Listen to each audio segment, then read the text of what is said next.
Delhi NCR में ठंड और प्रदूषण का डबल अटैक जारी। कई इलाकों में एक्यूआई बहुत खराब। आईएमडी का येलो अलर्ट।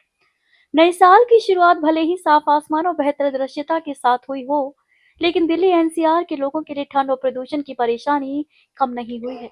शनिवार के बाद रविवार को भी राजधानी और आसपास के इलाकों में ठंड बनी हुई है। वहीं हवा की गुणवत्ता खराब से बेहद खराब श्रेणी में दर्ज की गई। भारतीय मौसम विभाग आईएमडी के अनुसार उत्तर और मध्य भारत में शीतलहर की और तेज होने के आसार हैं। दिल्ली एनसीआर में रविवार को न्यूनतम तापमान 6 से 8 डिग्री सेल्सियस के बीच रह सकता है। सुबह के समय मध्यम से घना कोहरा छाने की संभावना को देखते हुए मौसम विभाग ने येलो अलर्ट जारी किया है। शनिवार को हवा की गति बढ़ने के कारण कोहरे का असर कुछ हद तक कम रहा।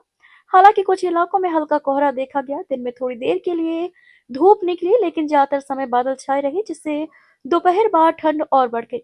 कई इलाकों में अधिकतम तापमान सामान्य से 3 से 5 डिग्री सेल्सियस तक कम दर्ज किया गया।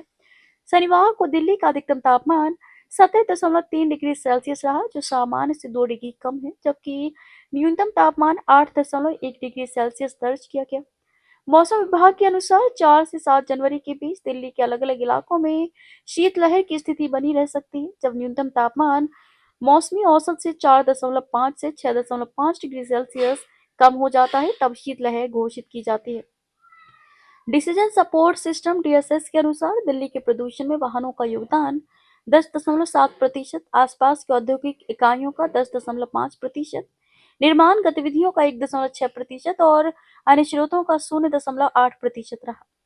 रविवार सुबह दिल्ली एनसीआर के कुछ प्रमुख इलाकों की स्थिति। रविवार सुबह दिल्ली एनसीआर के प्रमुख इलाकों में वायु गुणवत्ता बेहद खराब बनी हुई है। दिए गए आंकड़ों के अनुसार उत्तरी दिल्ली के क्षेत्र जैसे रोहिणी एक्यूआई 343, जहांगीरपुरी 323, डीटीयू 319 और नरेला 311 सबसे अधिक प्रदूषित है, जहां एक्यूआई गंभीर श्रेणी में है। इससे सांस की तकलीफ, आंखों में जलन और हृदय संबंधी समस्याएं बढ़ सकती हैं, खासकर बच्चों, बुजुर्गों और पहले से बीमार लोगों के लिए।